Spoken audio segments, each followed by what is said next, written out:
So I've spent a lot of time lately, I think maybe trying to tell you who I am. And I wanted to, and that kind of felt arrogant to me in a way. So it's completely out of my comfort zone.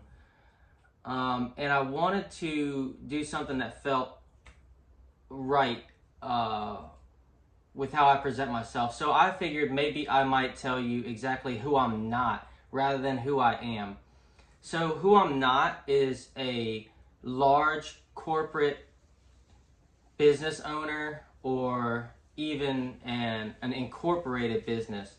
I tried to do that kind of thing, take on a bunch of employees and have several crews running around. We did that early on in my business journey, and it seemed to drain the energy and the fuel out of me and the passion for what I was even getting into business for. So a little background on me is I got into business because I was tired of answering to somebody, and I wanted something that I was passionate about, that I loved to do, that would support my family and allow me to create capital to invest in other things and still have the freedom to kind of do all the things that I love to do with my family and the things that I love to do in life as well. And early on, like my first 3 or 4 years, I was mostly working, and it wasn't because of the passion was there in working. It was because I was trying to keep my head above water, and I realized that I needed to cut a bunch of things out of my business that caused me stress, which got me on the mission to figure out exactly how small I could be in business in relation to my stress level. So I'm not sure if I'm coming across clearly, but another way is that I wanted my business to be a stress-free kind of creator of capital for me to use to invest. So I decided to become the most profitable micro business that I possibly could. And in doing that, I learned exactly what was needed and how to maximize each movement that you made inside a business. So we've done this with only just me and my brother for the past 11 years. And it's been instrumental for us not to grow because we have made the same kind of money as these larger companies without having to actually have all of these employees. So that gets me back to my point. What I am not a business that is doing millions upon millions of dollars per year, or even 10 millions of dollars per year. But what we are doing is we're able to maximize what we get paid for the services that we provide. So, if we decide that we want to take off a week, I don't have a business that's sitting here demanding from me the entire time that I'm off. I could honestly just shut the doors, schedule everything for around our vacation times, and there's zero stress on me at that point.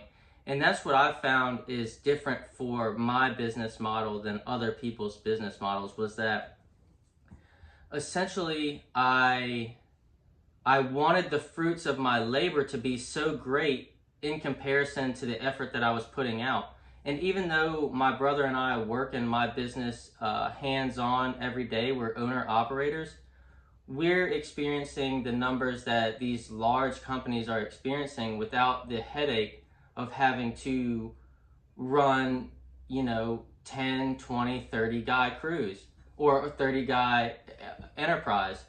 So my model for business is a bit different. I'm not out here trying to be the biggest company. I just want to get paid the most for my time, so that way I can give more back to my community, my family, and the people around me.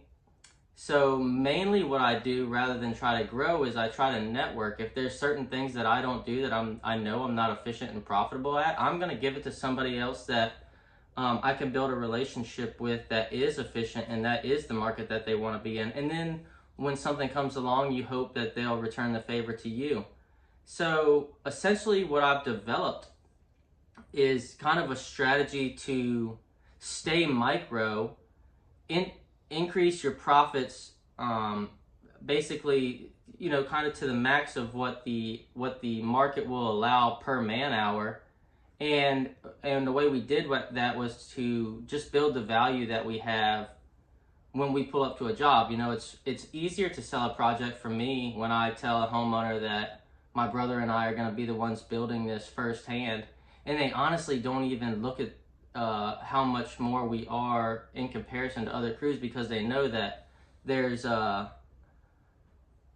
little lag in communication between them telling me something and it getting translated into their project, because we're there building this project for them. So it becomes kind of like more of a custom build type thing where you're working directly with an artist to build you a piece. So, I mean, we're by no means like the best at running a landscaping business and scaling you to $10 million, but what I do believe we are the best at is running a micro business and making sure that, you know, each of your employees is earning you, you know, upwards of $250,000 a year per employee. And I think a lot of people aren't necessarily looking at numbers like that. When you're in certain industries, you're hoping to get like $35 or $45 per man hour, and you know, you may make a ton off of this guy, but this guy's kind of breaking even. Well, we don't want to run business like that. We want each part of our business to be operating at full capacity, so there's really no wasted space. If we're bringing somebody on to train, I understand that that's an investment out of my pocket. I am not necessarily expecting this person to come on and make me money. So the other areas of my business need to be operating so much more efficiently because of that, because now I am making an investment in myself and in this person. And I love to tell the person that I am making an investment in them when I bring them into our company, because I am not interested in growing my business in the aspect of taking on more market share. I want to dominate the market that we're in with as little resources put out as possible and high efficiency. So when I bring another crew member on, I am making an investment in them that I expect them to get their shit together and to be out the door in a few years doing bigger and better things. Okay, they have no reason to hang around and draw money from my company for an elongated period of time. I am here to help my people move to the next step.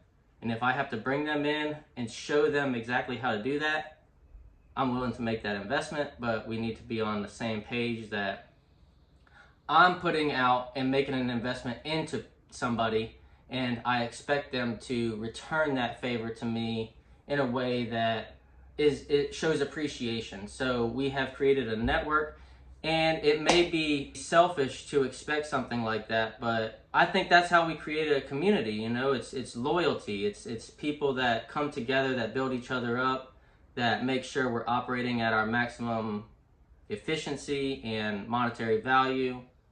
And we create a community of people that are honest and hold the same values, so that way we can build each other up. And that's kind of who I am and who I'm not. So it's a little bit of both.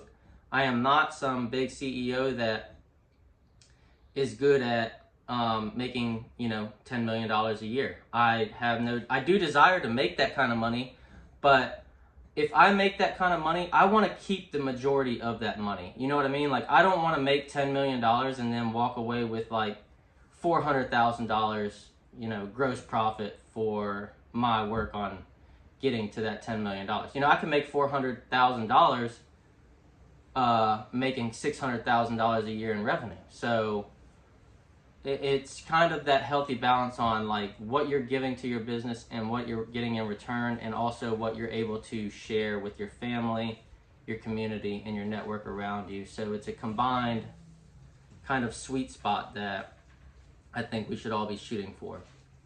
And that's a little bit of who I am and who I'm not. So thanks for watching. If you like this kind of content, just like, subscribe, comment below, let me know what you think.